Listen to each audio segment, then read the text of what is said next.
Welcome to Indiana Sports Beat Radio, presented by Endeavor Hospitality Group and Andy Moore Honda of Bloomington. Know your role and shut your mouth, you jabroni! Fires upfield into the end zone. It is caught. Jelani Woods, touchdown! ISB. A 43-point night for Tyrese Halliburton. How do you like that, partner? Galloway drives all the way to the hole, throws it up, got it! Indiana's got their first lead of this contest. I mean, that's a goddamn Emmy winner right there. Now, from the Golf Club at Eagle Point Studios, here's your host, Jim Coyle.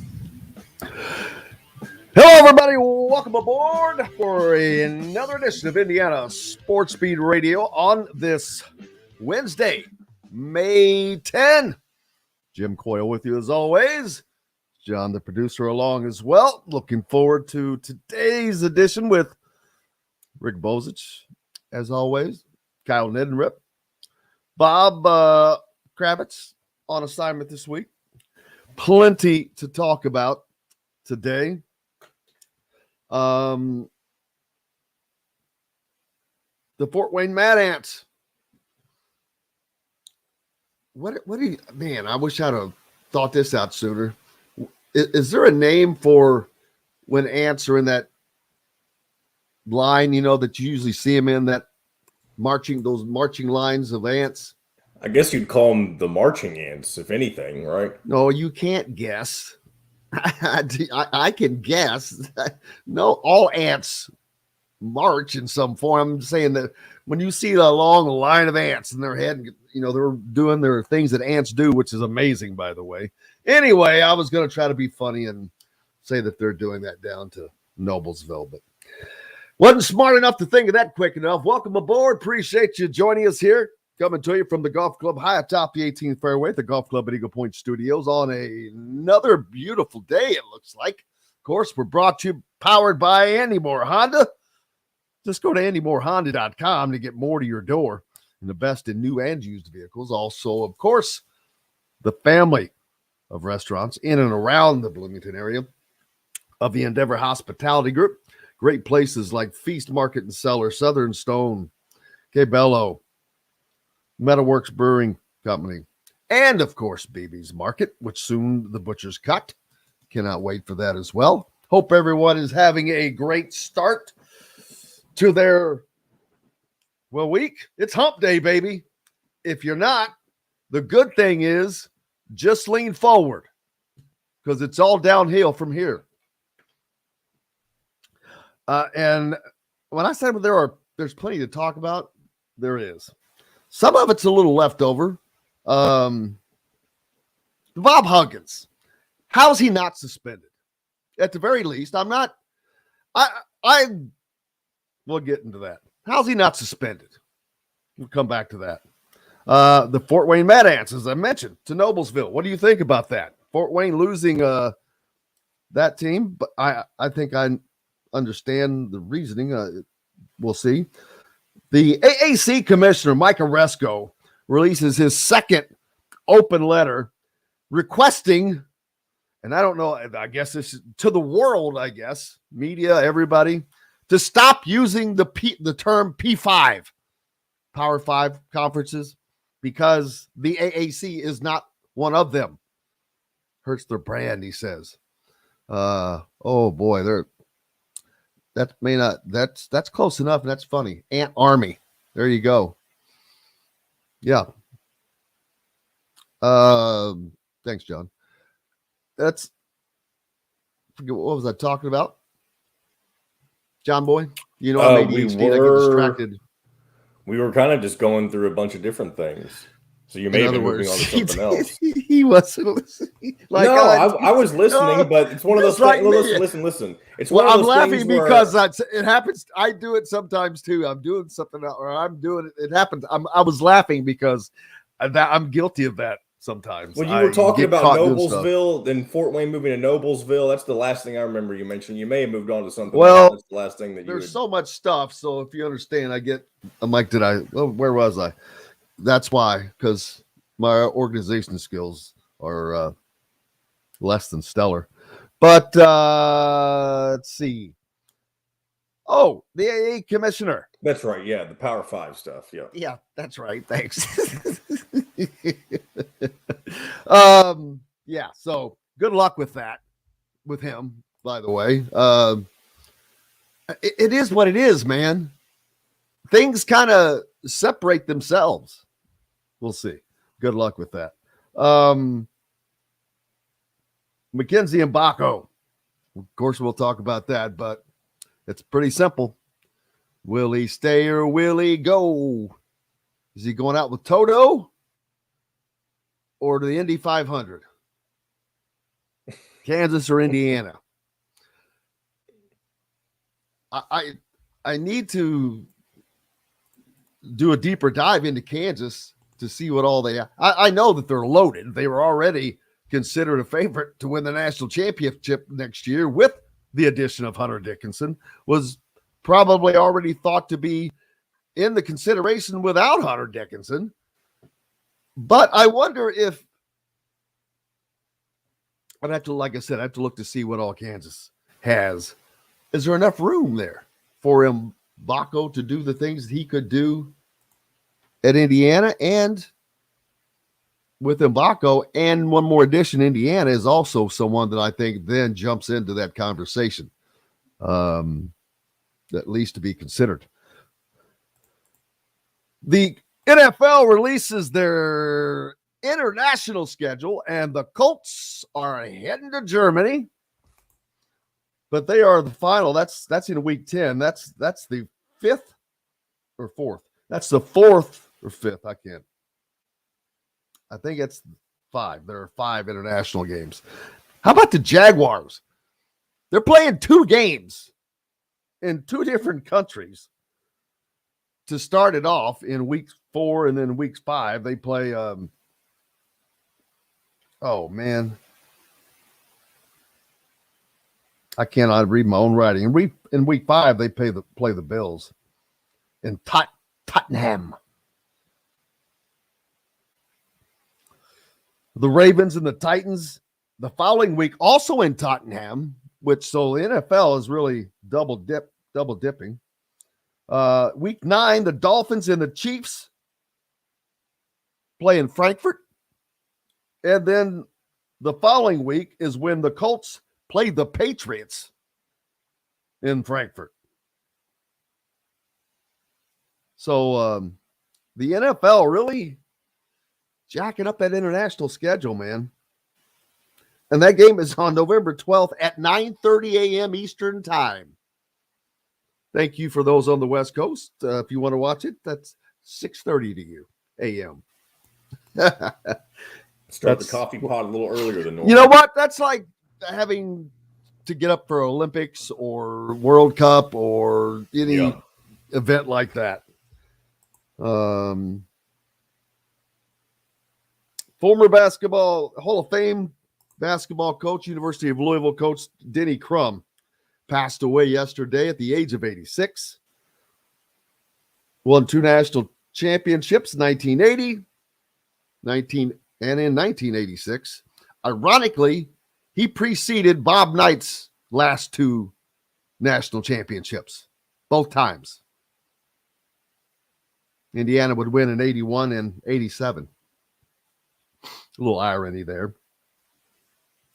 But Denny Crum was a very easy dude to be around, man. I knew his wife when I worked in Louisville TV. She worked at a competing station, Susan's. So thoughts and prayers with them. I had to go down and get just a quote from Denny when I was working at WOKY, and it was like Christmas Eve, I think. So nobody's working. You're bored because there's nothing going on. And I had to go down to where they practice, which is an indoor facility, of course. But, I mean, it's different. It's off the way. And I realized I left my light outside. I'm like, oh, crap. So I had to run back outside to the car to get the light, camera light. And I come back. Well, the door's locked behind me.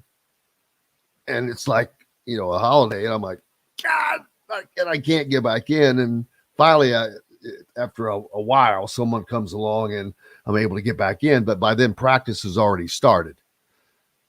My goal, the plan was just to get this quick soundbite, boom, some B-roll, some practice, out, gone. And think about what I'm saying, by the way. Being able to just do that. I don't think Indiana might do that for TV. I'm not sure now. Still, I don't know. But either way, you could do that. You could just show up at practice and do that if you were on TV back then. But anyway, so they had just gotten beat by somebody horrible. So they go through a 3-hour practice, and I have to sit through this damn 3-hour practice. And at the end, he walks over to me and says, I guess you need to speak to me. But it was so nice about it that he walked over to me. I couldn't believe. But boy, leaving that light outside cost me a lot of time. But he was Hall of Famer. The game was fun. He made the game fun for those down there in your neck of the woods there, John Boy. That's right. Yeah, yesterday was a big tribute day to Coach Crum, and I'm sure there'll be a lot of memorials coming up later in the week. And I don't know when his funeral's planned to be just yet, but surely that will be in the works as well. Used to work with one of his former players, Mr. Jerry Eves. Absolutely. Let's see. Here's a story. I'm not going to spend a lot of time on it. I just saw it. Former Bills punter and Arizona State punter, Matt Ariza, was drafted in 2022 by the Buffalo Bills. 2 days later, or not, subsequently, a civil suit was filed against him, stemming from charges of alleged gang rape. Well, 2 days after that civil suit, the Bills released him, and he has been out of football ever since. Now, through an extensive investigation, it's been proven he was not even at the party where this alleged incident took place. And then that's been corroborated with people, video evidence, yada, yada. With the video evidence, the prosecutors are not pressing any charges against anybody. Because a lot of what the defendant said was not exactly true. But the point here is this guy, I'm not saying he has lost his, but right now he's lost his career over this, wrongly accused of something that is just now getting straightened out. And that stuff goes on. It's scary. It's certainly scary. It happens. Something else, we've got to take a break. When we come back, I'm going to talk about Hubers. It's, of course, for those of you in Southern Indiana, you're very familiar with that. But new twist to that coming. That, lots more, here on Indiana Sports Beat Radio from the Golf Club at Eagle Point Studios, brought to you by Go Teen. Just go to GoTeenBites.com, or you can pick them up at Baby's Market. We're back with more right after this. We'll be right back to the Golf Club at Eagle Point Studios for more Indiana Sports Beat Radio with Jim Coyle, presented by Endeavor Hospitality Group and Andy Moore Honda of Bloomington. If you're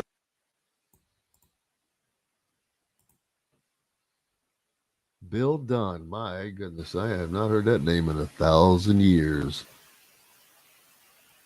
Ed, thank you for your comment. when we come back from this segment, I'm going to pop out briefly to get things ready for the following segment. I'll probably do that until we get a guest, and then I'll hop back in and help you out a little bit. That's the beauties of being a producer. You have to do a few different things at once. Oh, trust me, I do it a lot. Man, I wish I had somebody in between these. Damn it. I know. So, well, we can discuss later.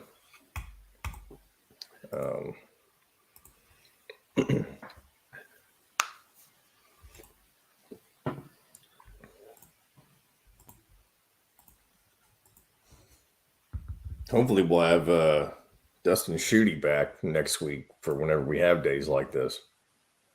Hey, no one noticed, including you. Mm-hmm. What I missed? Look right there. Oh, you got a Pacers thing on there now. Yeah. Where'd that come Pacers, from? Pacers Parkway. Kroger. There you go. It was on $2.80. That's not bad. I was driving by there's like a little section that they put crap that needs to go. Yeah, they have that stuff at our Kroger's too. Yeah. Yes. And so I always just give it a gaze. There's usually not much over, but every now and then there's something like that. And I'm like, $2.80? Perfect for the studio. Yeah, except around here it's always U of L UK stuff or the local high school stuff. It just kind of depends. Now I've got the Colts, Pacers. Got it all. Get some Mad Ants gear. You know what? I need to start getting somebody on from Butler and Purdue, to be honest with you, regularly. I would love to.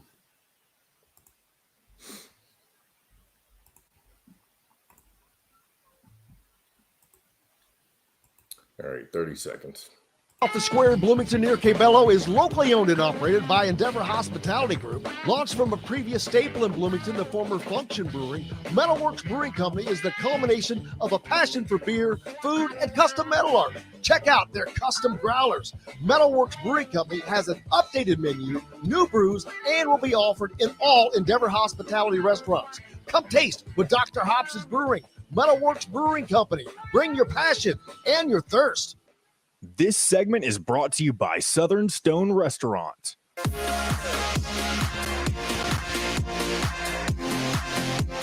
Now back to the Golf Club at Eagle Point Studios for more Indiana Sports Beat Radio with Jim Coyle, presented by Endeavor Hospitality Group and Andy Moore Honda of Bloomington. Hey, welcome back. It's Wednesday, hump day. So it's all downhill from here, baby. Michael pointing out USI playing at Duke Blue Devil Challenge.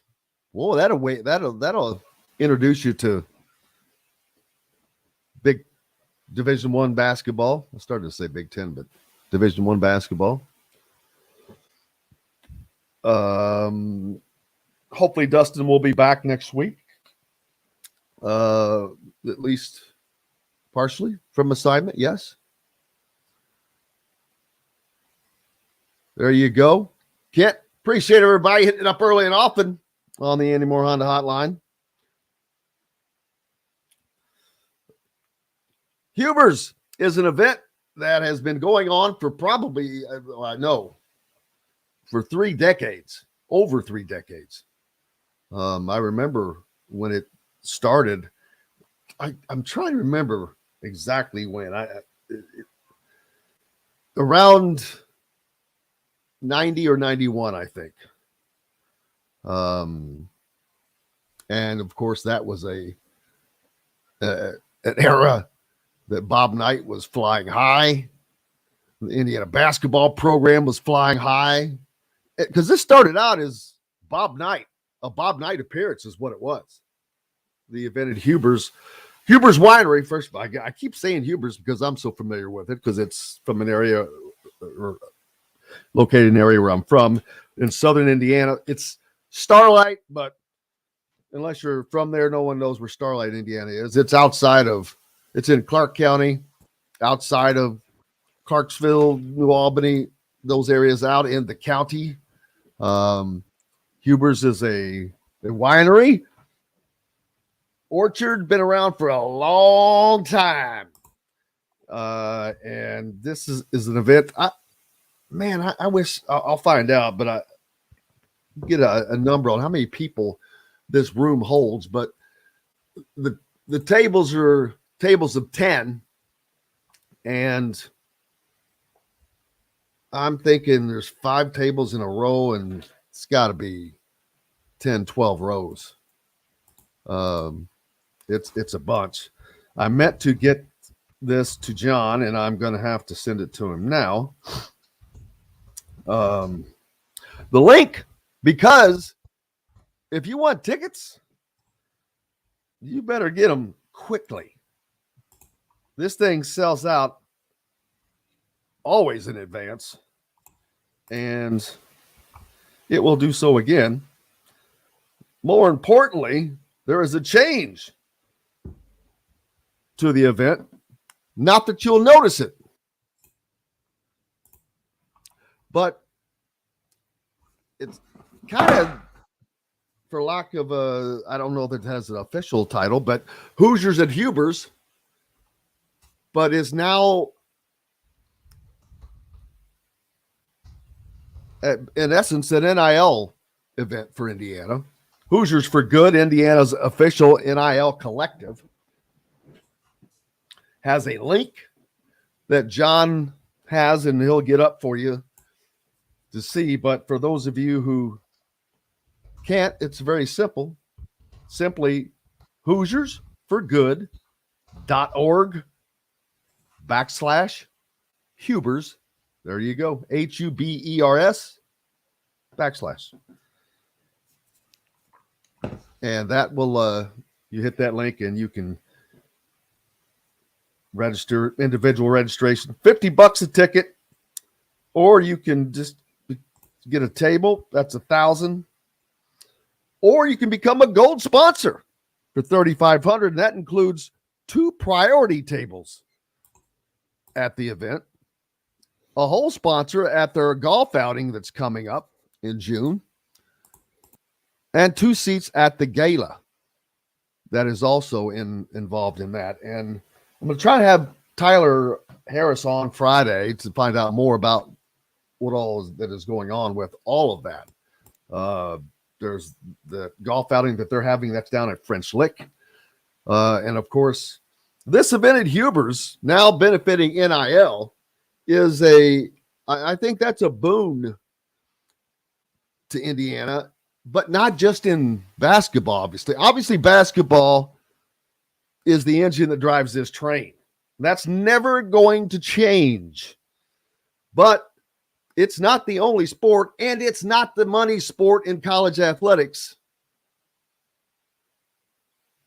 So when that's your engine, you need other sports to do well also. And in the Big Ten, with the impending additions of UCLA and USC, you better buckle up your chin strap. It ain't getting easier. I don't care if you're playing tennis or pickleball. No laugh, John? Not even a smile. Hey, by the way, pickleball is becoming... I don't want to hear it. It already has. It already has. There was a damn pickleball championship on ESPN yesterday. I looked up and I'm like, are you? I'm like, what are we, 1985? I tell you what was interesting this past. ESPN's putting on, Australian rules football because that's the content that they had at the time. But they had beach volleyball on this weekend too, which is pretty cool. Now, when has that ever been a problem? When has that ever been a problem for anybody? It's a great question. Yeah, it does. Every time I see it, though, I'm like, wow, I can't believe that this is an NCAA sanctioned sport. But it's not around that kind of stuff, in this area.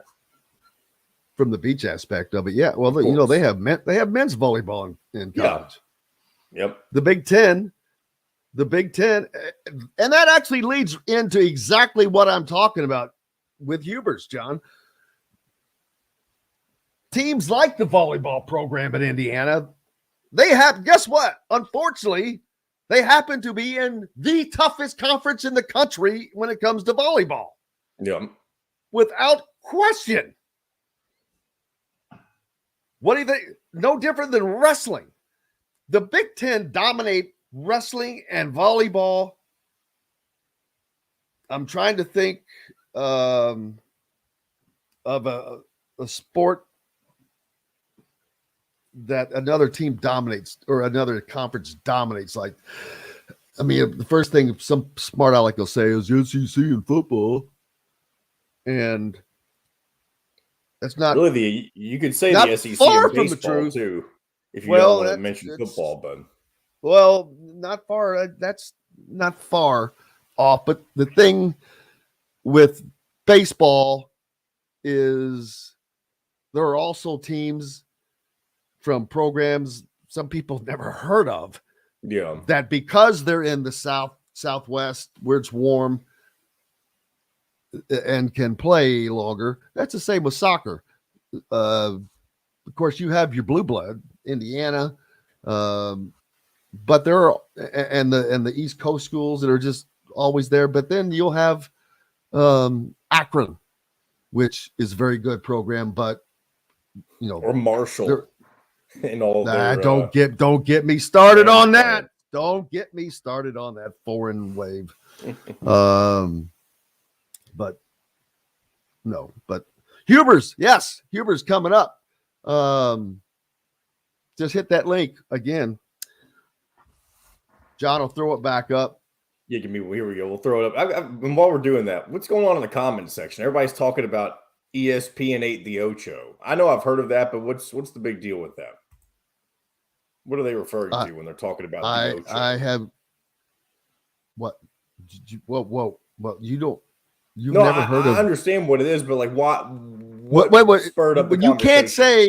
What do you mean? You understand what it is? What is it? They're all saying they're bringing back ESPN 8 the Ocho. They can't wait for it or something like that. Why are they bringing it back? Do you know what it is? Doesn't have to do with this. May sound really stupid if I'm wrong. Does it have to do with Ocho Cinco? It does not.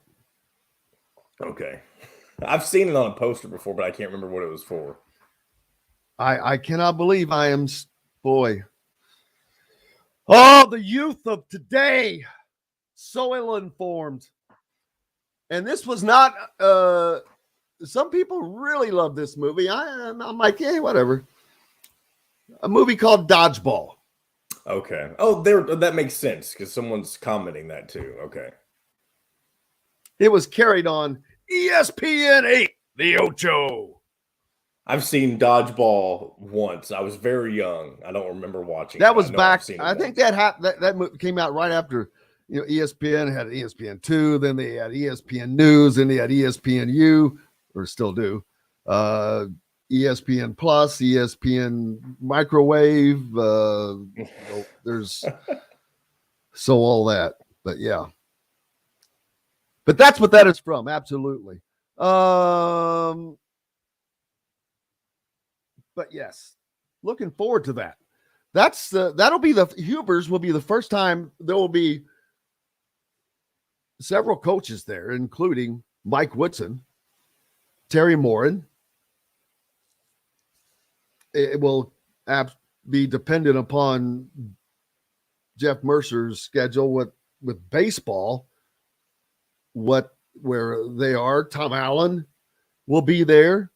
There will be Hoosiers for Good athletes there, who I don't know yet.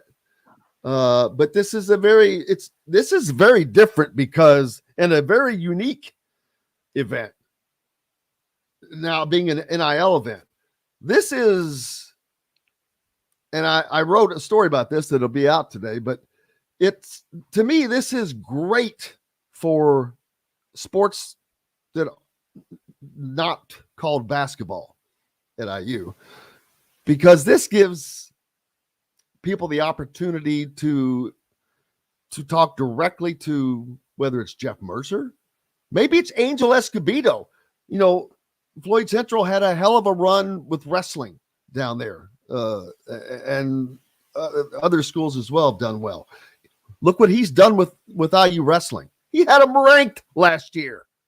Ranked. Man, Indiana has stunk in wrestling. Then again, it's the toughest conference in the country. But yet, well, he's turned them around in 4 years. That's a hell of a job.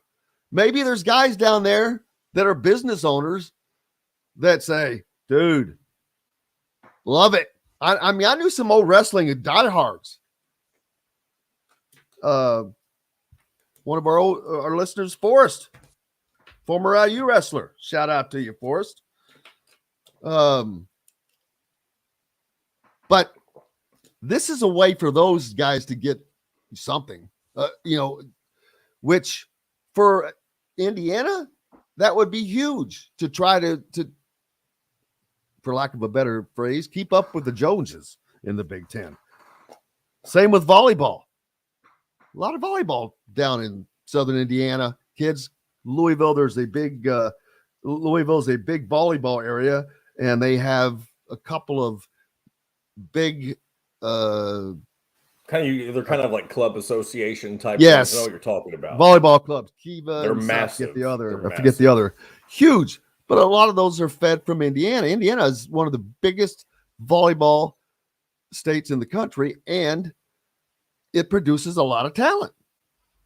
But it doesn't even have to be from here. Steve Arrett is getting players from all over the country, but they need something. Maybe maybe it's just a little. Tom Allen. Maybe it's this is where a business owner can actually talk to Tom Allen for a minute, and that does something.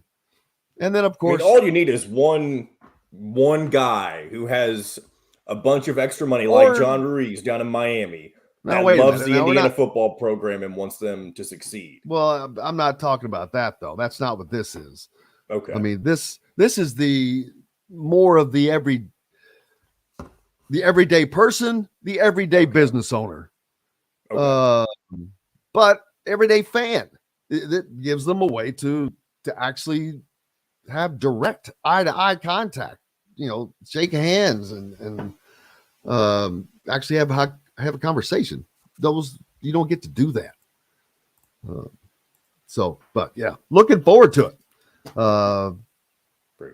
Been going to it since the 90s, like I said, when I was a pup, and I had an exclusive interview set up with Bob Knight through Kit Klingelhofer, the SID, and Bob Knight, and the I'm gonna call him out. I can't remember his name, luckily for him, but the moronic director of the I could look it up, I better not say, of a particular association at the time, didn't get the memo, did not let us in, but that's okay. We were given special treatment later. We got lots more coming up for you. We'll give you special treatment.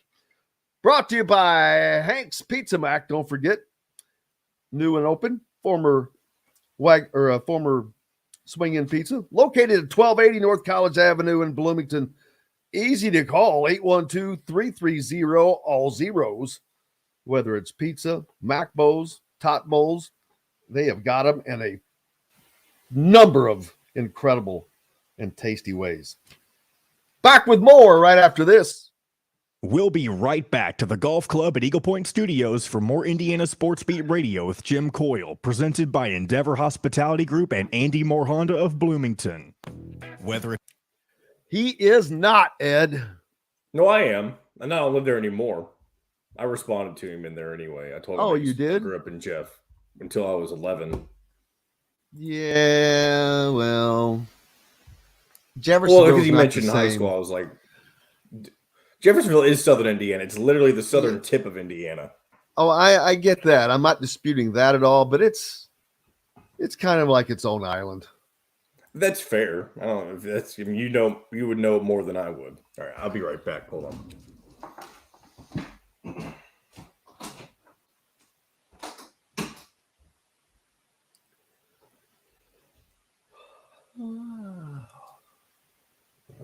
I didn't talk about that.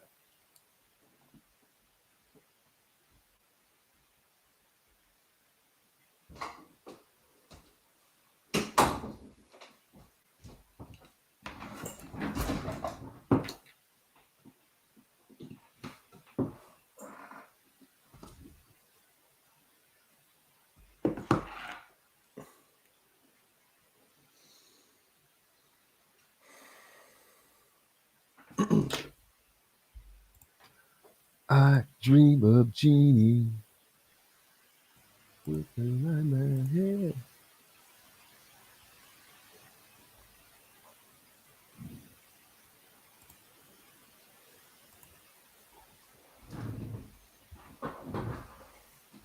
Kyle's good for 9:30. We'll have Rick Bozich at 9:50, and Stop. we'll go from there. Do what? Nothing. Perfect. Thank you.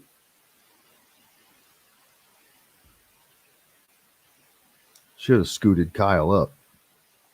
I didn't think about that.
All right, here we go. The Fresh Fork takes care of all the planning, shopping, and prepping and can even deliver them to your doorstep once a week. That's right, it's the fastest, simplest, and easiest way to avoid decision fatigue. You pick your plan and pick up at BB's Market with no extra charge. So leave the heavy lifting to us and enjoy healthy eating with stocked meals in your fridge. Order online today at thefreshfork.com. Fresh Fork is a proud partner of WOW Network. This segment is brought to you by RE/MAX Advanced Realty, Indie Home Pros team by Cheryl Sizemore.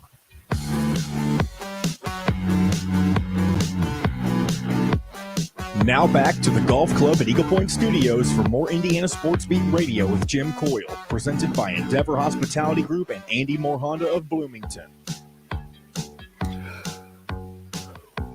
Welcome back to the Golf Club at Eagle Point Studios here on this Wednesday, May 10th.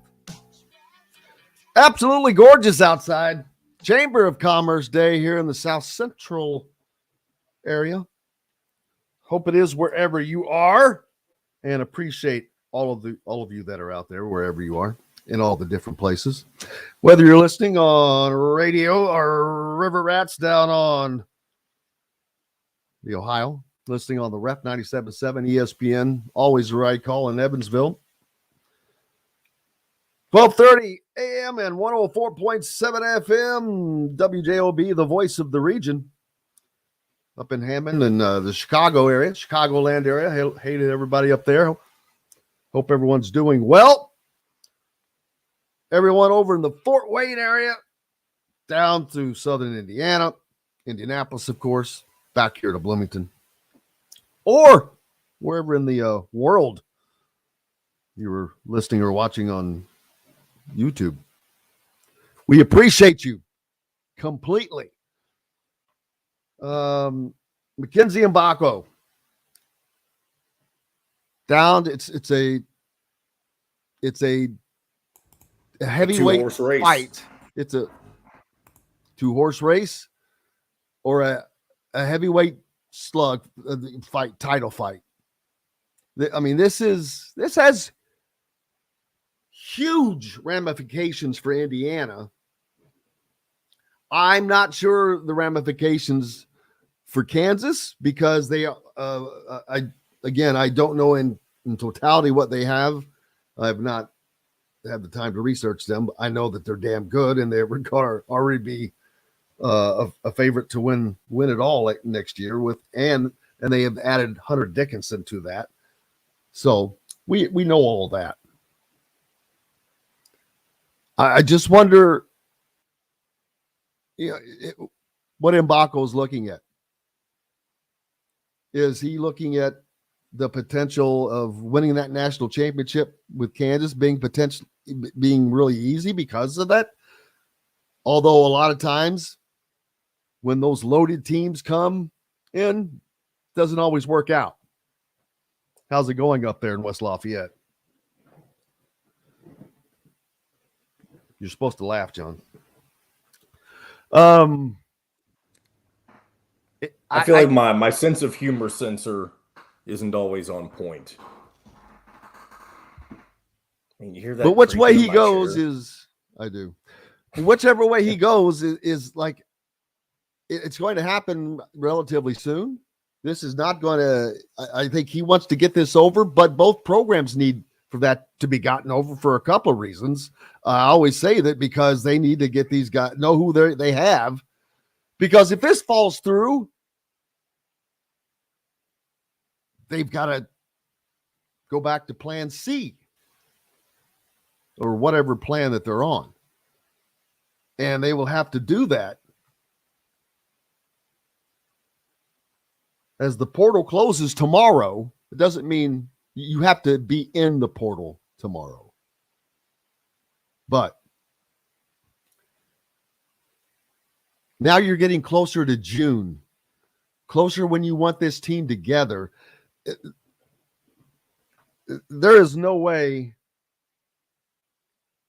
I think this I'm not talking about Mgbako. I think Mgbako happens. This is Wednesday, possibly by this weekend. He knows what he knows. He knows what he needs to know already. He has all the information. It is simply making a decision. And I don't think if he wasn't going to make a decision by this weekend, he probably would have kept his visit with Louisville on his schedule. Maybe, probably. I mean, maybe not, but it's one of those things like clearly he's only down to a couple of things he has to decide between to kind of make his final decision on whether it's going to be Indiana or Kansas. Yeah, I think that, and I'm guessing here, because it's Indiana and Kansas, he knows he can go to Kansas and win. He's pretty confident he can go to Indiana and win because he would be part of the equation at both places. And while Indiana is not exactly set up the way Kansas is, they're not exactly in the poorhouse either.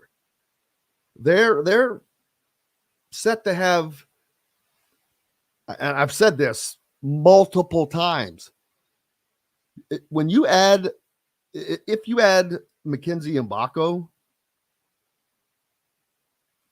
well, that team is already better at a couple of areas than they were last year. If you're also able to add that other shooter, Jordan Dingle. Well, he's one of them, yeah.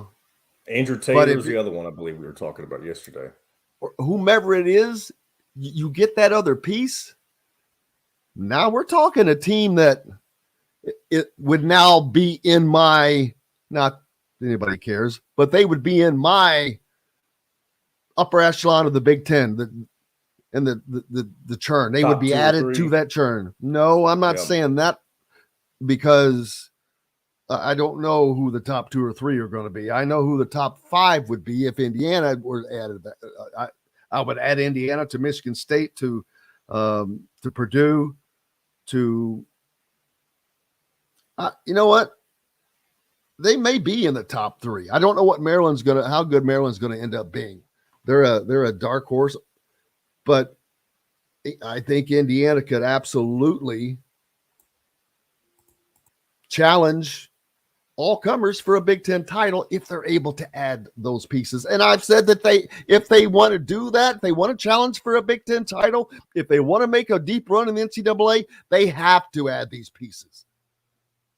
You just have to do it, period. And they're very close. They've been close a lot. And I think that's part of the Indiana fan base's frustration. Man, they're so sick and tired of being close after being so far away. And they are very, very close. And NIL has given Indiana a great opportunity to get back in the game, so to speak. And if they can nail these two, they'll be just that, back in the game. They'll be back in the game as far as competitive next year as for a title. They'll be back into the game from a continuing from building up back up the recruiting aspect of how kids from outside of the area view Indiana. That plays a lot. Huge. You have back-to-back seasons where you've got a guy like Trace Jackson Davis who received all the accolades and the attention that he drew for Indiana, which was a ton. The player of the year candidate was playing at Indiana last year. An NBA first-round pick was playing at Indiana last year. Now you bring these guys in, and then you add winning to that. You add winning a Big Ten title to that. You add making a deep run to that. All these guys that we're talking about right now won't be here next year when we're talking about this. Somebody will be gone, whether it's Khalil Ware, who has a great season and goes. Khalil Ware. I guess you're saying if he goes, you don't mean to transfer. You mean if he jumps to the NBA, right? Yes. Okay. Yes. Just wanted to clarify. Because I know it's a lot. One thing a lot of people are getting confused in this era of the transfer portal is that once you get these guys that are transferring in, they don't have the ability to transfer again until they're graduate students, if they even pursue that. That's not exactly accurate. They can you transfer in. You can get a waiver, No. yes, if you want to play immediately, is what I'm referring to. Yes, you can transfer whenever you want, but I'm talking about for immediate eligibility. Yes, there is no immediate eligibility for a second transfer. But I forgot what I was saying. But sorry, my apologies. That's all right. I'm trying to wherever we were. Talk about Khalil Ware. And talk about this guys team will not. That kind of stuff. The team I'm talking about, Indiana potentially putting together right now, this really, really, really, which would be a better team than last year, a better team. Listen to what I'm saying.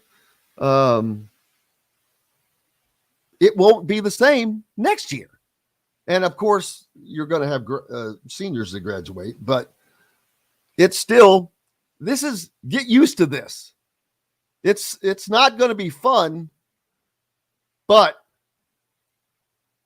a reason that it's so important for Indiana to land Mgbako, someone like that who has his abilities, and he has the abilities that Indiana needs to go to that next level. The need for Indiana to land that is, like I just talked about, they have to start a perpetual motion type of, get this program to where it's back to being a perpetual motion program. And by that, I mean, it just keeps turning. Kansas, Kentucky, Duke, yada, yada, yada, yada, yada, yada, to where not only are you in every recruiting conversation, which is Indiana has gotten themselves to that point, but you're winning a lot of them. And it's not surprising. They're very close to that. All it takes is winning. Winning cures all. You'll hear me say that about so many different things, so many different times, but it is never more accurate. Winning cures all. Competitors want to win. They want to play with winners. They want to go where they could be a winner. Then there's the old good old fashioned guy who wants to be the guy who makes a difference. And fortunately for Indiana, they happen, and by that I mean Indiana University, they happen to reside in the state that produces the most basketball talent per capita in the world. With an annual offering of talent. Now, you have to fight long and hard for that because it's not even just the in-state schools you got to compete for that. All of the big-time programs. There's not many state finals. I've said this before that are going to have the level of coaches that was at the 4A final this year for Indiana. Coaches across the board from every conference, from every major schools. It's crazy. But Indiana has to get that guy. Indiana needs to land. Landing Mgbako is important. To me, landing Mgbako is important for the reasons I just talked about and for winning, pure and simple. They also, the following year, they need to land Flory Badunga. That is that is. That if Indiana can land Flory Badunga, that's Mike Woodson taking a big old ink stamp, pulling back and just stamping down hard a big IU on the state of Indiana from a recruiting standpoint, that they are back to getting the elite of the elite that they can. Not that they'll get them all, because there's a lot of talent in this state. Jalen Harrelson the following year, Trent Sisley with him.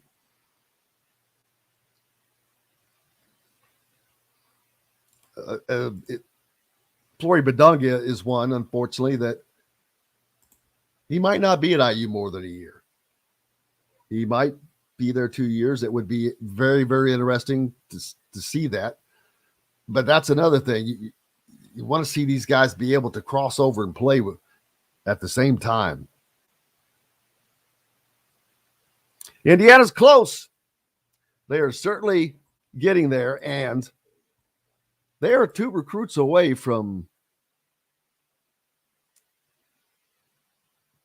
catapulting up the so-called rankings, which are, again, totally asinine. Top 25 rankings right now are, and more so than any other time in the past, they're totally asinine. No, we have an idea of what some teams are going to be like as far as talent, but forget it. The tournament last year showed us that. That doesn't mean who can be, and that doesn't mean who can be good during the year. Who could be teams that are good during the year are not always good in the tournament, or not always good in March. Teams that are good during the year, some get better, like Michigan State seems to have that ability. It's not an accident. Steady growth. But man, oh man,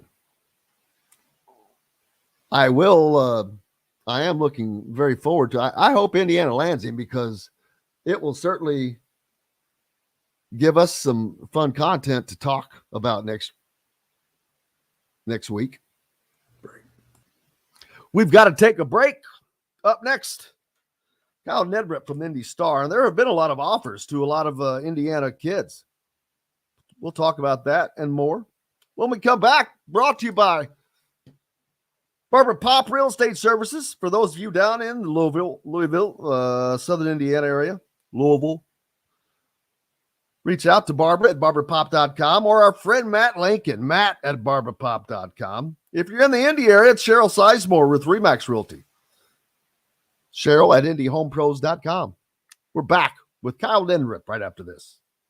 We'll be right back to the Golf Club at Eagle Point Studios for more Indiana Sports Beat Radio with Jim Coyle, presented by Endeavor Hospitality Group and Andy Moore Honda of Bloomington. If you're in the market. All right. Damn.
Yeah, unfortunately, we can't get it ready that fast, Fred.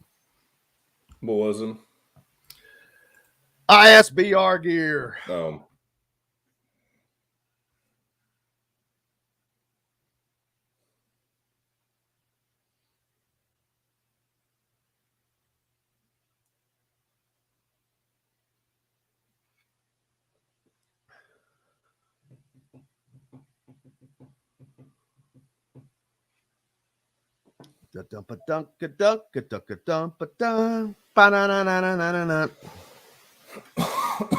Excuse me.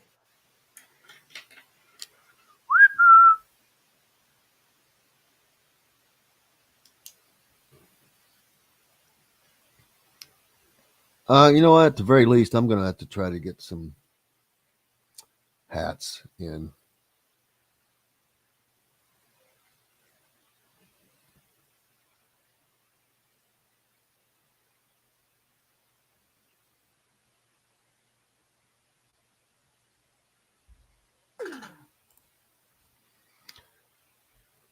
There, Kyle should be on shortly. Got about 35 seconds until we come back. Excuse me. The truth. There we go. Next door to Southern Stone Restaurant on Patterson and Rogers. It's one of the most popular gathering spots in Bloomington. Whether you're out on a date with your spouse, friends, or coworkers, Feast Market and Cellar offers an extensive wine selection with a sommelier on staff to help you with your selections. Feast also provides a wide variety of cheeses, gourmet sandwiches, entrees, a coffee bar, bread, pastries, all made fresh and mouthwatering. Stop by Feast Market and Cellar today.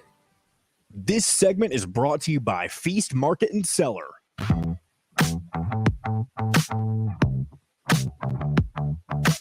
Now back to the Golf Club at Eagle Point Studios for more Indiana Sports Beat Radio with Jim Coyle, presented by Endeavor Hospitality Group and Andy Moore Honda of Bloomington. Welcome back. It is Hump Day, May 10th. Welcome in Kyle Neddenriep from the Indy Star. Kyle, how are you, sir? Good, Jim. How are you? I cannot complain. Everybody's sick and tired of listening to it, I think. Nobody wants to hear it. I was trying to look up real quick to see where your Tigers are sitting right now. They're on a hot streak. They won. They'd won 5 in a row and then lost Sunday to the Cardinals, but then have split with the Guardians. And hopefully, they lost to who? They lost Sunday to the Cardinals, but they won. How the hell does that happen? Aren't the Cardinals the worst team in all of baseball? Yeah. Which I can't believe I'm saying that. I don't think that'll last, but yeah, they've struggled. Their pitching struggled. Very shocking. Looking back over, I switched by accident. Where are the? Hey, man, they're in the middle of the pack.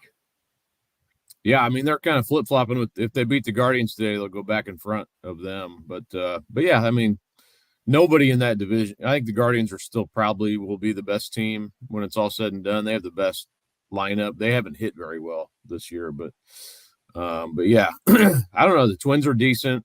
The Tigers will probably not. They're not loaded enough to do much damage, I don't think. But hey, get some confidence going. It's baseball can be weird like that. Yeah, it certainly has been in the American League East. The Tampa Bay Rays 29-8, man. They have just been on a tear. Yeah, it's the best. I saw it's the best start since the '84 Tigers went 35-5. So I mean that's. Oh wow, I remember that, man. That was a hell of a team. Yeah, Sparky. But is that Sparky? Mm-hmm. Yes. Yeah, that was. Yeah, that was kind of when I first started following baseball. Like I was real little, but yeah, that was that team was something else. And then that was when the Cubs and Padres played each other, and everyone kind of thought the Cubs would be in the World Series and didn't quite get there. But then the Tigers took out the Padres in 5. Andre Dawson, was that Andre Dawson? No, man, no, he wasn't there yet. It was Sutcliffe and Gary Matthews and Leon Durham. I don't think Dawson came till 87, if I remember right. The Hawk. He was with the Expos. The Dodgers are rolling. Diamondbacks. The Reds 3 games in front of the Cardinals. Really? Wow. Yeah, that's right, Cardinals fans. The Reds 3 games in front of the Cardinals. I'm gonna rub that one in. It's been a long time. I'm just shocked at the Cardinals. I don't. Boy, that's just a bottom fell out. I got a lot of friends, obviously, Cardinals fans, and I like the Cardinals too. But yeah, I was talking a lot of trash when the Tigers won the first 2 games of the series, obviously, like I should. But I guess they just, following them, they haven't really been able to. Their pitching, they moved Contreras back to DH, I guess, from his catching duties, which that's sort of alarming, I would say, after signing him. But yeah, I don't know. I don't know what's going on there. It's just kind of obviously a terrible start for them. But their lineup is still, and I kind of paying attention over the weekend. I mean, their lineup is still just really stacked. So I can't imagine this will last. What are we, only a quarter of the way, not even through the season. So I think there's, plenty of time for them to get it going. Absolutely. I've seen recently there a lot of Indiana kids getting offers, getting go places, but I don't think anything has been more impactful in college basketball in Indiana this offseason than the hiring of Michael Shrewsbury at Notre Dame. He has injected some life into that program quickly. First of all, they've landed a Mr. Basketball, which that does not happen very often, but he's landing other players, and he has a good product to sell. They're playing in the ACC, Notre Dame, if you can get into that school. But, man, he's going to – and then, of course, recruiting Indiana, and he is an Indiana guy. And then how wild is it that virtually every coach at every major college, Indiana, Purdue, not quite Butler, but Notre Dame, are Indiana natives. Indiana and Purdue's women's coaches, both Indiana natives as well. Then there's the guys that are outside coaching somewhere, Dusty May, Bryce Drew, I could go on and on and on, but that's pretty amazing that is where this situation is right now. Yeah. I mean, I'm really curious with that, how that, works at Notre Dame. Yeah, you had Marcus Burton already committed, obviously, with Mike Bray, but yeah, he immediately sort of signed back on when Shrewsbury was hired, and I think he probably was leaning from talking to him, I think he was probably leaning that way. Depending on who the coach who was hired, I think he's a South Bend kid. He's always dreamed of going to Notre Dame, so that was sort of in his wheelhouse. But yeah, I mean, that's huge. I mean, Marcus Burton, I think, will be a really good college player. I think his game translates really well to what they'll do there, and but then Logan Imes was also committed to Penn State. He was committed to Shrewsbury when he was at Penn State. So you get him, you get his son, obviously, is coming with him to Notre Dame. But yeah, I think from not even that class in particular, but from a big picture standpoint, he's in the mix now because he's been recruiting Indiana he was recruiting Indiana even at Penn State, and obviously before that at Butler and Purdue. So, it's another familiar face. He's well respected among high school coaches and people know him, people know who he is. So, I am curious because Notre Dame hasn't always been a factor in state recruiting. Sometimes they were, but a lot of their players were more sort of East Coast or, they get them from elsewhere a lot of times. And Notre Dame, like you mentioned, you have to get into the school. It's a little bit different as far as you have to be able to get in, and it's that can be difficult at times too. But yeah, it's another intriguing mix. You wonder what that does to a Butler, sort of, and I think IU will continue to go out of state as well, and all these schools will recruit out of state, obviously, but for those high level in-state guys, man, it becomes even more crowded and difficult to get commitments. Clearly, with Shrewsbury being there, and Indiana they've always gotten talent, and they've always gotten talent from Indiana. But back in the day, they got generally the talent that they wanted anytime that they wanted under the Bob Knight era. Of course, a lot of things happened then, and that was a long time ago. Getting back to there is something that, they landed Trace Jackson Davis, who was a generational player, but they just have not had it locked in. Hell, Michigan State has probably done a better job recruiting Indiana than Indiana has. Purdue obviously has. And not that you need a roster full of Indiana kids. That's not going to win Purdue a national championship. But like a guy like Flory Badunga, man, he's a game changer, and you can't get beat in state on him. That's for sure. I think that Indiana, they really need to land him for so many different reasons. To start with what he could do for you, but because of the message that sends and the rippling effects that would have. Yeah, I mean, and I think what you point out there, I've over the years I've kind of studied this, and it's like, I mean, the Knight era might as well be 100 years ago compared to how recruiting is. It's just so different. I'm not saying you can't get you still need to get those high. You need to get, I think it even happened during the Crean era where he wasn't getting those top Indiana guys, even when because he had success obviously at IU. He and it wasn't like he went 9-20 every year. I mean, there was a span where they did really well, but once he started not getting the in-state guys, it kind of became a thing where it's like a perception problem. Then when you combine that with losing some games, then it's like, well, that becomes a glaring red light issue all of a sudden. It's sort of, and all those, and I've talked to Green about that. I mean, they were all different situations, and you can explain all of them, but when you count them all up, it's like, well, you're not getting the Mr. Basketball or the highest recruited guy out of the state, from Kyle Guy to Gary Harris to Trey Lyles to, you can go down the list. It was just a lot of guys. You add them up, and it's like, well, Chris Wilkes, I mean, they just went one after another. And then all the Teague brothers. yeah. And it became a problem at some point, and he did get some, and it's not like, Cody Zeller was highly recruited and highly sought after. And, that was a huge get. Yogi Ferrell was a huge, so it wasn't like the Duaney brothers from right here in Bloomington.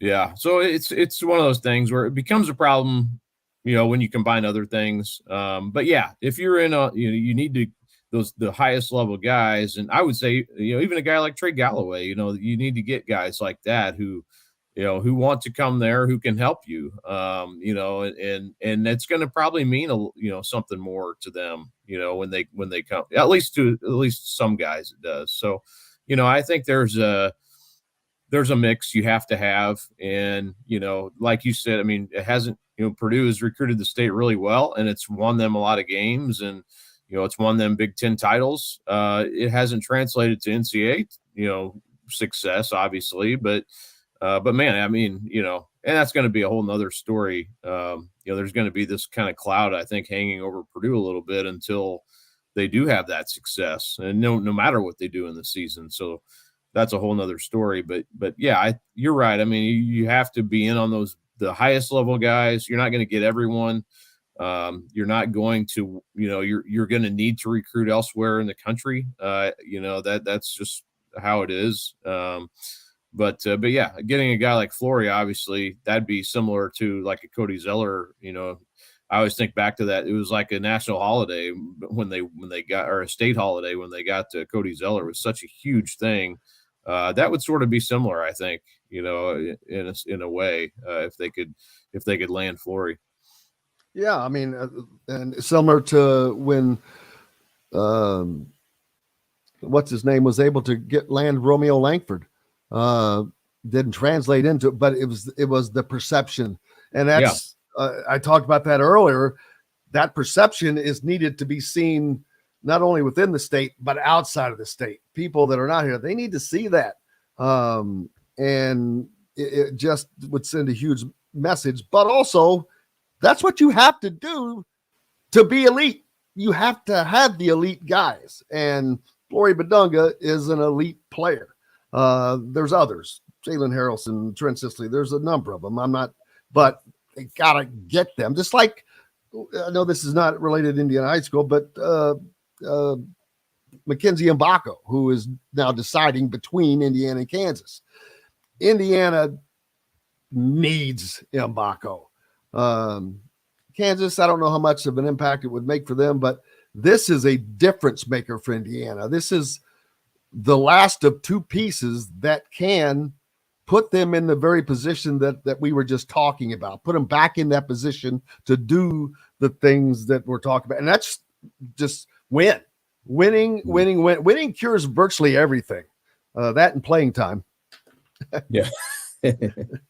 Yeah, absolutely. Yeah. And it seems like IU's been close to that, like they're, the puzzle just hasn't quite had those final pieces or whatever, whatever the how you want to put it. But yeah, I mean, you land a guy like, any of these top guys, if you can start, it's kind of like a domino effect. If you can start getting some of them, then it creates a perception, kind of like a lot of others, like a Kansas has done, where, man, you're just sort of reloading, every year, and it's this destination place. And I think that's what IU fans really want. That's kind of what you want. Who wouldn't want? That's kind of what you want to be seen as. And there's whole different layers of NIL and all of that now that goes into it. But you would feel like IU's pretty well positioned that way to be able to create some of this domino effect. So.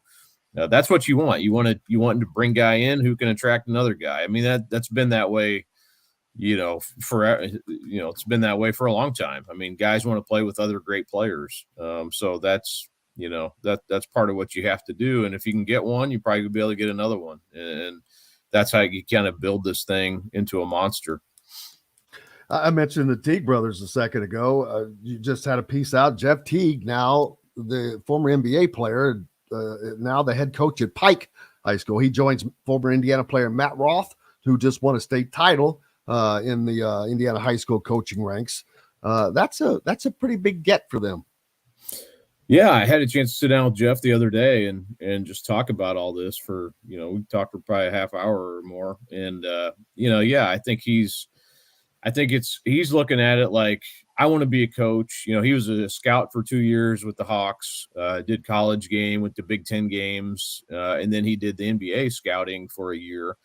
and decided like, hey, I'm not necessarily wanting to be a scout. I want to kind of be on the ground floor, coaching. And this opportunity sort of, it sort of came about as a joke a little bit. He was joking with his dad, who's on the staff at Pike, and he kind of said, hey, maybe I'll just come back and coach at Pike, and when it's whenever that opens. And it was kind of like, oh, you serious? And it kind of came back around that Bozich stepped down, and they reached out to Jeff and said, hey, you interested? And he's getting married this summer, so he kind of wants to, he kind of wants to be in Indianapolis anyway, more often. So, but yeah, I mean, I think he's got the right, he's very low key, I would say, temperament.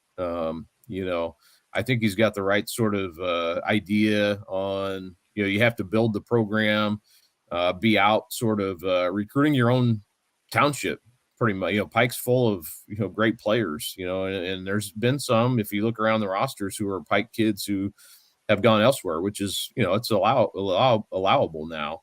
So I think it's going to create a lot of excitement for Pike. Who knows how it ends up working out. I think, they only have 2 starters coming back. So, he's kind of like, yeah, we need to not look at just this year, but, building a program, and how long he does this, I have no idea. I don't think he really has a timeline set on it. I don't think it'll be like he'll be a 30-year coach at Pike. I think he will have bigger things he wants to do in the future, if that's NBA or whatever. I think probably that's what he would like to do eventually, but it's really unique, I would say. And kudos to him for taking it on. And, being a high school coach isn't something you see a lot of former NBA guys do. And he knows what he's getting into. Like I said, his dad's on staff there, and he knows what kind of the lay of the land there at Pike. Thanks. Kyle Neddenriep from Indy Star. Make sure you give him a follow and be a subscriber. I am. Keep local papers going. Cannot thank you enough, my friend. Look forward to it next week. Thanks, Jim. Go Tigers. Hey, what's up next for you before I forget? I got a golf story coming tomorrow. The Caesar brothers. Hopefully it's not about me. Yeah. Or me. No, Westfield's the best team in the state. They got 3 brothers who are on the team, sort of unique, that 3 of your top 5 guys are brothers. So kind of a cool story, I think. And I've got, what else? Oh, our Mother's Day stories will be coming Sunday, and I'm doing interviews on those today. Our Sports Mom of the Year is something I really enjoy doing. We added that a few years ago, and we have 2 really good stories, and I haven't done the interviews till today, so I don't know how it's going to go exactly, but people can look for that on Sunday. We'll have a spread with those 2 stories and other nominations. So looking forward to that. Make sure you catch that. Kyle Neddenriep from Indy Star. Thank you, my friend. You bet. Thanks, Jim. Thank you, sir. Hey, we've got much more coming up, including Hall of Famer Rick Bozich from WDRB.com here, brought to you by Metalworks Brewing Company.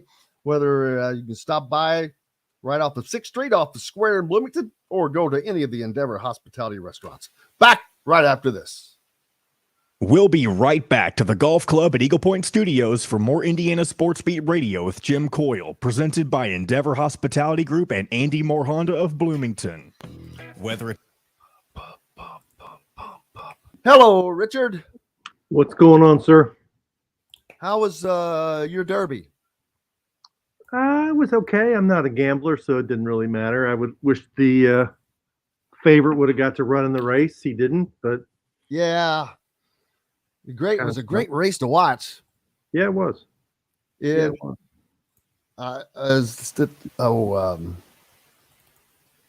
Daggone it. What was the second favorite that went off? Tappet Trice.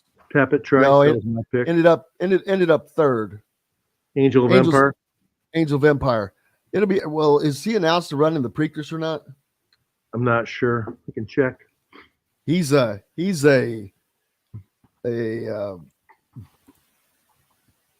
Belmont horse. Man, was he at the end at the Derby? Oh, he needed 10 more feet. Hell, he might just needed 5 feet. 2 strides. maybe 3. That sucker was coming hard, closed, and just couldn't get there. I'm not sure if I don't think they've decided yet. I bought into the hype. I made just a couple of bets, none of them very big. I did not make any type of Alabama baseball bets. My bets were not flagged. What hype did you buy into? Oh, it's Age of Empire, and my pick was Tappet Trice. And I wheeled them in some stuff, and I'm like, I never do that. And I'm like, what an idiot. They were both running like last and dead last at one point, I think. Yep. But that's why the Derby is great. Yes, it is. And there were some great stories that I meant to talk about, and I forgot. And I'm glad seeing you reminds me of them. One of them was, what's the kid's name? Something's Wish. Swish. Cody's Wish. Don't know that. What's that about? Well, I've got to find the whole story, but apparently this horse is. Oh, Cody's Wish. Yeah. It's from the Make-A-Wish Foundation or something like that? Yeah. Yep. And what's the Mackenzie Mgbako vibe in Bloomington? There's a lot of I forget the first part of this phrase, but biting of nails and gnashing of teeth, I think. I'm surprised that Louisville's out of it. Boy, they were out. It was, but it's not, because Louisville's not going to win next year. When I say that, I don't mean they're not going to win big. Yes. Their guests with an exceptional dining experience. With weekly specials, quick, attentive service, Southern Stone Restaurant provides delicious 5-star comfort food with a Southern charm at 2-star prices. Southern Stone Restaurant is part of Endeavor Hospitality's Wow Club. This segment is brought to you by Bubba's 33 in Clarksville. Pizza, burgers, beer.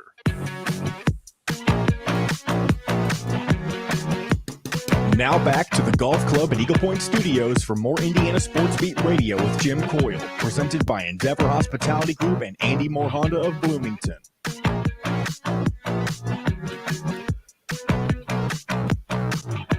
Welcome back on this Hump Day, May 10th. Appreciate you being with us. Brought to you by our good friends from Bubba's 33 in both Clarksville, right off of I-65, and also in Evansville off of the Lloyd. Stop in. Pizza, burgers, beer. Great places to catch a game. Fresh food made fresh each and every day. Rick Bozich from WDRB.com joined us now. Richard, how are you, sir? I'm good. Post Derby. Unfortunately, sad news here yesterday with the passing of Coach Denny Crum. I know you knew. How long did you know him? I started covering Louisville. I covered them in 1980 a little bit when they won the national championship. And then I became a columnist in 81. So I've written for the last 20 years of Coach Crum's career. Definitely, when I was first getting started writing a column at the Louisville Times, that was the greatest period of Louisville basketball ever, from 1980 to 1986. They went to 4 Final Fours, won 2 national championships, had multiple high NBA draft picks, whether it was Darrell Griffith, Rodney McRae, Derek Smith, Purvis Ellison, Lancaster Gordon, Jerry Eves, on and on and on.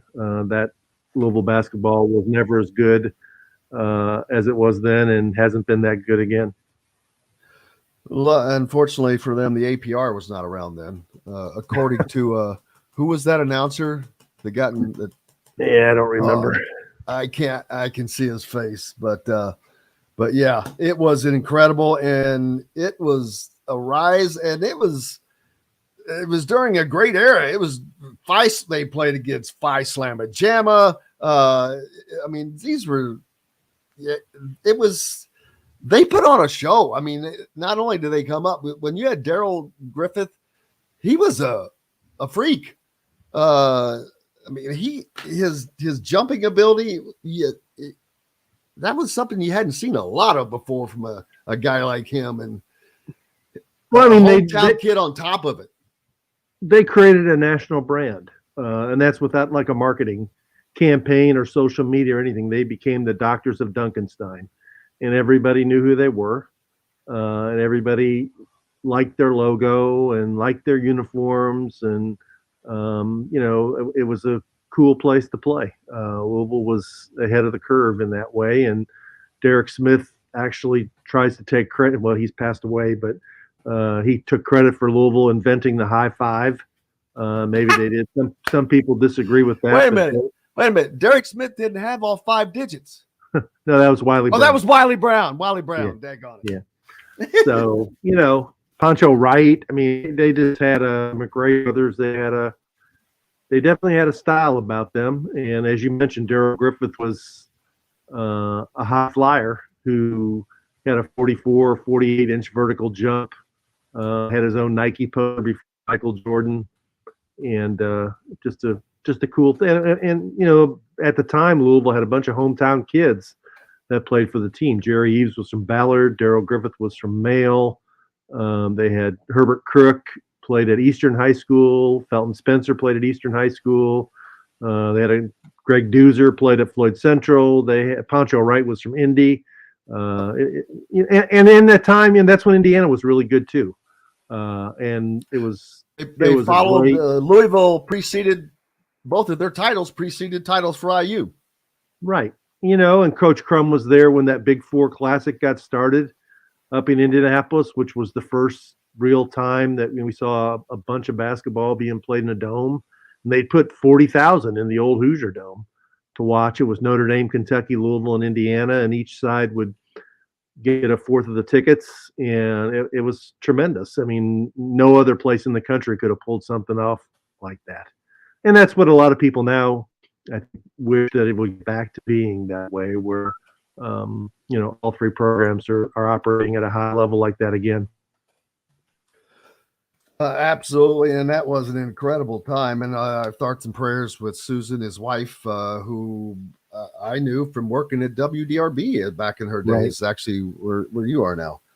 She started the morning show. She was an anchor on the morning show, and she was a longtime WHAS radio person and public PBS television. But she's taken care of Denny over the last year. He's slipped a little in the last year and had really been at home. Last time I saw Coach Crum, he came to like maybe the 2nd or 3rd Louisville basketball game and sat on the corner on the baseline where several of us sit in a wheelchair and watch the game. And he wasn't able to come back again for the rest of the season. But what's been most impressive, and it's the same way with Coach Knight when they brought him in at Assembly Hall, is the players that played for him, especially in the early years, look up to him as like a father figure. And Jerry Eves, Daryl Griffith, Roger Berkman, again, Scooter McRae, on and on. Those guys made a trip out to his farm in eastern Jefferson County on a regular basis to go out and check on him and see him and tell him how much they loved him and appreciated the way he helped shape their lives. Absolutely. Like I said, thinking about his family and friends. Indiana, Mackenzie Mgbako, we talked briefly about that. That's a game changer for Indiana. And I don't know the difference that it makes. I'm sure it would make a difference for Kansas, obviously, but they're not even close to the difference that it matters to Indiana versus Kansas. Kansas is already a probable favorite to win the championship now without him, and they probably weren't far off before they got Hunter Dickinson. Right. I don't know if he's going to look at that as, boy, I can go there and win the title, or there's a lot of guys there. I can go to Indiana and maybe make a run for the title, because if they land him and they get one other piece, I'm good. with thinking they should be able to be way more successful than last season. Yeah, I mean, nobody knows what the number one motivating factor will be for this young man to make his decision. Is it winning a championship? Is it how much NIL money can I make? Is it how much playing time am I going to get? Is it going to be which coach can get me to the league in 1 year? I don't know, but I will say that hats off to Mike Woodson and Yasir Rosemond and Kenya Hunter and Brian Walsh and Jordan Hulls and Adam Howard for getting Indiana in the race. Because when this kid first decommitted from Duke, I never heard anything about Indiana. Initially, it was like the G League or Louisville, and then it was like the G League, Louisville, or North Carolina. And then all of a sudden it was like, then I heard St. John's was involved because of Rick Pitino. And then I heard Kansas was involved. And then to hear that Indiana is in the race and is in the final two, that's impressive. Now I know in recruiting, whether you finish second or 88th, it doesn't matter. You still lost, but it's good to see Indiana get in the ring and slug it out with a heavyweight like Kansas. And they've lost some. I mean, I remember Tom Crean lost several guys to Kansas over the years. I don't know if there have been any under Archie or Woody at this point, but Kansas, recruits at a very high level, so it's going to be a tough thing to get them. But I think the fact that visiting Indiana, they decided not to go to Louisville, says Indiana made some kind of impression on him. Yeah, absolutely. And like it said, I think that looking at Louisville, he's thinking that he wants to win now. I don't think Louisville wins now next year. And by now, I mean big. They're not going to be, shoot. I don't think, but who knows? Hell, they've been getting a lot of visits, a lot of guys coming there. But you're not going to compare a Louisville to a Kansas.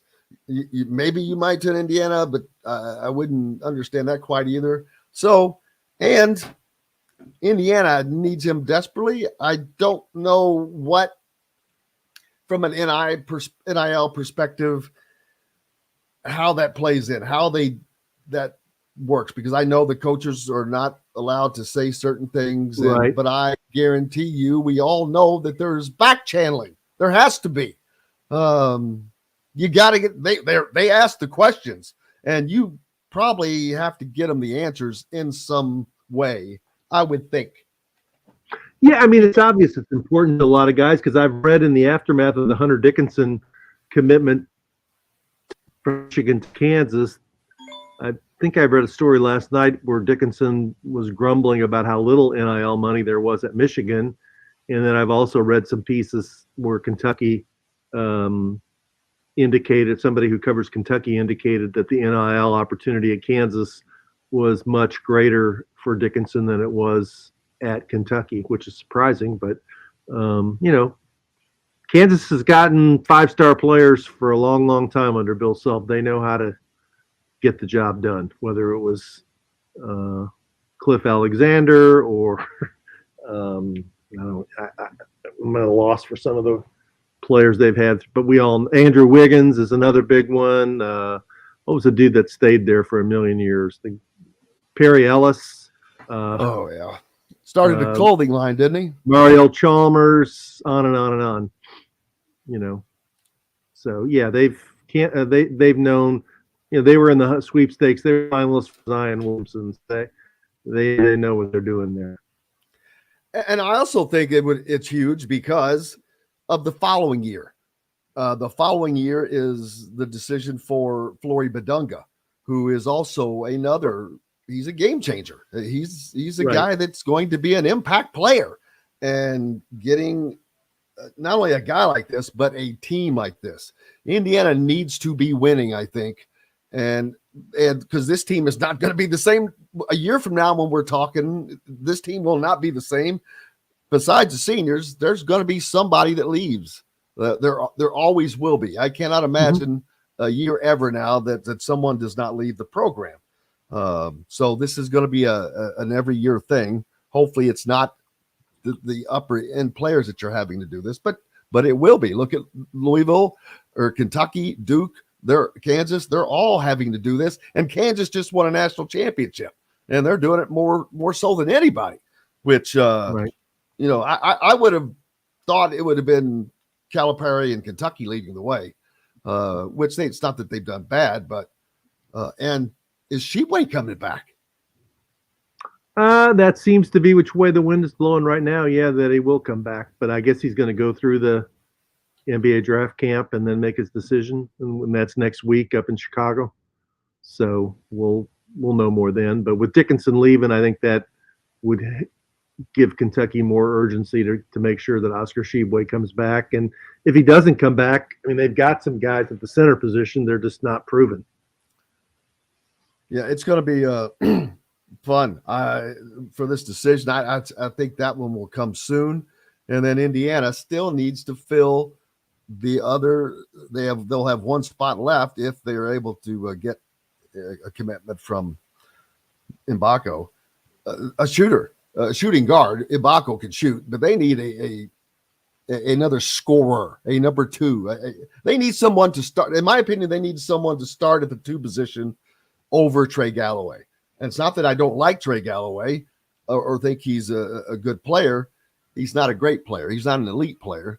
And if you want to be elite, if you want to chocolate cake, I mean, to be elite, you have to be a better scorer than he is. He's just can't shoot the ball and score the ball to be an elite player. I mean, I agree with you. I think he's a better player off the bench because he can come in and he brings energy. He brings defensive intensity.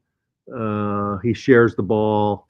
He understands the system. He'd be a really good 6th or 7th man. But I agree with you as a starting guard, and unless he shows that he can, consistently make 12, 15, 18-foot jump shots, he's not. You can play him, you can win with him, but you can't win at the very top level with him as a starting 2 guard. That's what you're saying, right? I mean, you can make the tournament, but you're not going to win 4, 5, 6 games in the tournament with him at the 2 guard, because the really good teams will find a way. They'll clamp down on other people and say, let's see you beat us, Trey. And, he might do it occasionally. He had a great game against Michigan State last year, as did Tamar Bates, but to do it consistently, he's not a consistent offensive threat where, teams fear him on a nightly basis. No, and when you're that far in, this far in, you need to be what I think that he is, a complementary piece. He's someone good to come in and spell for minutes that you have complete confidence in, and that is great to have.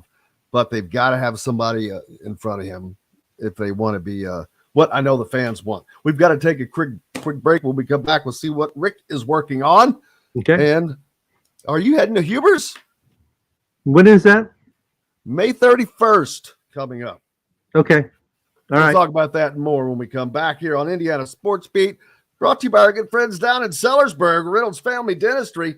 You need that championship smile. Stop in and see Dr. J. We're back with more right after this. We'll be right back to the Golf Club at Eagle Point Studios for more Indiana Sports Beat Radio with Jim Coyle, presented by Endeavor Hospitality Group and Andy Moore Honda of Bloomington. If you're in the market, do you have a few more minutes? I didn't ask. I'm sorry. Yeah. What are we going to? Hubert, 30. I mean, if you got to leave before, that's fine. We end at 10:30. Yeah, we're off air at 10:30. Okay. Yeah, well, I can do it at 10:30. Huber's is the 31st, and now it is an NIL deal. It is being run by Hoosiers for Good. Really? Well, they're yeah. Now, who is Hoosiers for Good? Is that's Indiana's NIL collective? Well, is that Hoosiers? Colin Hartman?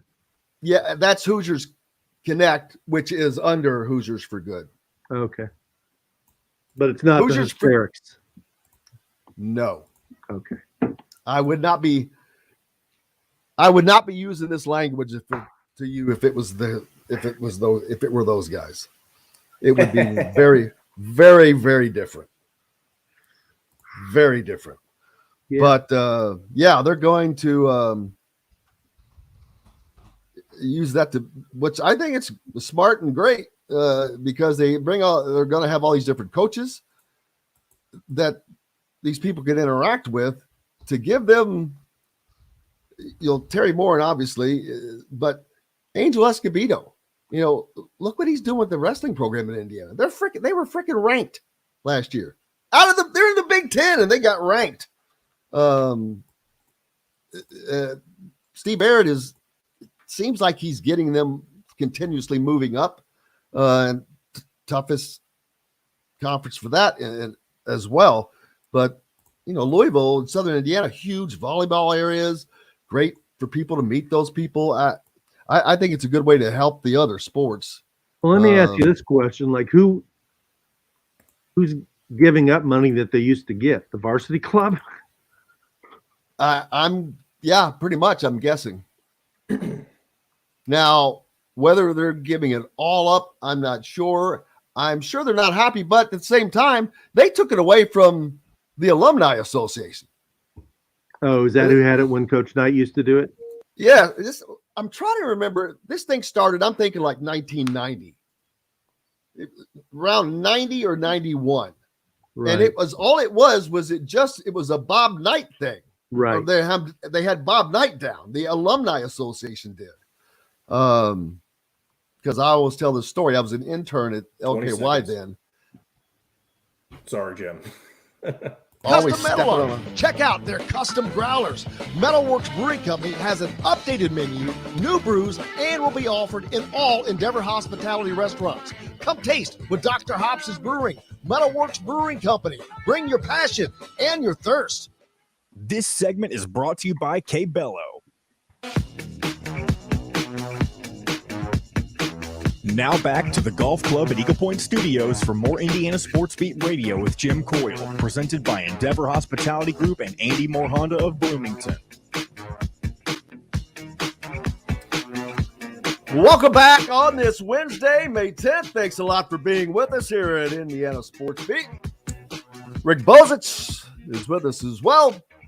Appreciate you guys. If you're following along on YouTube, make sure you hit that like button and subscribe. And hit the notifications toggle, please. Big event coming up for Indiana that has gone on for over 3 decades. Down in Southern Indiana at Huber's Winery. And now it started as the local Southern Indiana Alumni Association having Bob Knight down to speak. Then somewhere along the line, the varsity club took it over. And now it will be I don't know how to call it's the Hoosiers for Good. Indiana's official NIL collective is the benefactor, will be the benefactor of this. So, and I'm sure they're going to do some different things, but we put the link out for people to get tickets because they'll be gone if they're not probably close to it already. I mean, that thing, it's sucker. I don't know what that room holds. I'm trying to guess. Seems like it's like 5 tables deep and about freaking 12 or 15 across. I think it's around 1,100. I mean, that's a lot of people. Packed. It's always been packed. I remember going to it when it was in the other facility there at the Hubers on the farm, and Mike Davis did it, and Kelvin might have even done it once or twice in the other facility because it was Kelvin and Felicia Leggett, Jack, and wasn't that her name, or Jack Leggett? I don't remember what her last name was, but she was the women's coach. And then Crean came in. It's been at the winery since then, and then Archie, and then Woody. So yeah, obviously Coach Allen, and I think Coach Moore and Terry Moore's been there a couple times, right? So, I think that they generally go down now, and I think that will be that way going forth. It should be. Yeah, exactly. Because I think that if you want to use it as an NIL, then that's what I'm saying. It's for those coaches. You can talk to whether it's a local businessman that used to be a wrestler at Floyd Central who had a great wrestling program, or Jeffersonville, or volleyball, because I was talking earlier, Southern Indiana, big into volleyball. Louisville has some big clubs that draws that. So there's just a lot of different opportunities. Basketball is always going to be number one. It's always going to be at the forefront, and that's not going to change. But the Big Ten going forth, they're going to need to be competitive in these other sports with UCLA and USC coming in, especially because Indiana's engine is the basketball program, not the football program. So the other programs have to pick up the slack, so to speak, I guess, in a way. Yeah. I mean, that's the way the game is played now. So you got to adapt and evolve to survive. And that's what they need to do. It sounds like that's what they're doing. And I give them credit for they acknowledge and know how strong and vibrant and extensive their fan base is in this part of the state. And they come back to them every year. I mean, I don't think they do an event like this at one location year after year after year. They do one occasionally in Evansville. They do one occasionally in Fort Wayne. They do some in Indianapolis, but they come to Huber's every year. And a lot of credit for that goes to Les Wright, the former Floyd Central Athletic Director, who is very committed to IU basketball. I always see him on the court before every home game that I go to. And there's just a lot. There's always been Coach Knight used to always come down to Southern Indiana, and Hunter Fish, Bob Shine, good friends with. Bob Shine, he's passed away now, but he was accountant in New Albany. I think was Bob Knight's accountant. Ned Fow, who's been very prominent, with the golf course and then the IU athletics board, was one of Coach Knight's best friends. Coach Knight was very committed to Southern Indiana. He loved his people down in Southern Indiana. As you mentioned, that thing started out just as him and a bunch of his friends and their friends getting together, and he would tell stories, and they raised money, I think, for the library. I think that's what that was. Well, that was Bob Knight's charity of choice. Right. And it just grew from there, and it's now it's become a must-have on the calendar. Every year people start, when's everybody coming to Huber's? And as you know, you come down there, I mean, all the media comes down from Bloomington and Indianapolis, and it's one of the few times that all the Louisville TV stations cover IU, and they get a lot of publicity out of it. And it's the only time we get to talk to probably Mike Woodson until the season starts again. That was the point I talked about earlier, and the importance of that. First time we've talked to him since the season ended in Albany, yeah. And by the time we talk to him, his roster is going to be full. I would be shocked if it's not. So we will have a lot of questions there to be able to ask him about. So looking forward to that. But yeah, I think it's going to be a great event, as it always is. Hey, and the fried chicken ain't bad either. Huber's does a great job, man. Chicken and dumplings, green beans. Dude, think about how much chicken that is. Cobbler. What's the kind? Is it peach cobbler or is it blackberry cobbler? I think there's different kinds. I think the blackberries, that's my favorite. And they have their own blackberries, man. They have all their own stuff. Huber's is a go-to place, no doubt about it. They do it right make their own alcohol. I mean, besides the wine, they make bourbon and gin and vodka now. Oh, I didn't know that. Yeah, absolutely. They've got all their own stuff. I think it's in a lot of the stores. Heck, I've seen it up here even. Probably mainly the Huber's wine, but looking forward to that. What has been going on with you besides? I know you're covering Coach Crum's passing, but in the Derby just passed. I just saw that a little surprising that Forte is ineligible to run in the Preakness. Forte was the favorite who got scratched because of a bruised foot, which is simply a horse stepping on a rock. The bottom side of their foot is can be tender, but if you step on a rock, it's almost like you stepping on a rock, just short of that. But it bruises them for days until that goes away. I don't really wouldn't have caused any damage probably, but it shows the lengths they're going to. But why is he scratched from the Preakness? Well, because the vets pretty much told the owner of Forte, Mike Rapole, that he needed to be scratched. So then he goes on the vets list, and when you go on the vets list, you can't race for 14 days. So by the time he comes off the vets list, it'd be the day after the Preakness. So he's not going to be, unless something changes, because he's on the vets list, won't be able to run in Pimlico. And if he's not going to run at Pimlico, Todd Pletcher, the trainer I read earlier this week, said they weren't going to run in the Belmont either, and they would just point him for the Travers in August, which is a big deal in the horse racing world, but to the average the average sports fan, they don't care about it. Right. That's a big hit to the thoroughbred racing to me. I mean, you just this is a horse that could have won the Derby, and now he potentially might not race in any of the Triple Crown events. And that's one of the big problems for racing is it's hard for them to develop stars. When they do develop stars, most owners get them off the track as quickly as they can because they're too valuable in the breeding shed.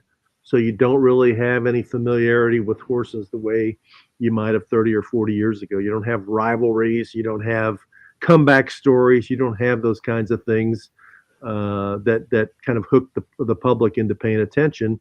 So racing's got a lot of problems moving forward, and what happened Saturday wasn't good for horse racing because 2 horses died on Derby Day at Churchill Downs. 7 horses died, I think, over a 10-day period. And in terms of what the national media picked up on, and I'm talking about ESPN, People Magazine, New York Times, Sports Illustrated, whatever, it's on the horses dying at the track. And racing already has lost a substantial part of its audience just because of cultural changes and how much bigger horse racing was in the culture 30, 40, 50 years ago. But it's also losing ground because now you can gamble on so many other sports. And with legalized gambling coming in so many more states on mainstream sports, racing, is under attack once again. Yeah. Michael was asking about the 7 deaths at Churchill and like what was the reason? There is no quote unquote reason, right? Horses are very delicate. Their legs are very delicate. These are 1,200-pound animals that are running on these ankles that are, smaller than yours.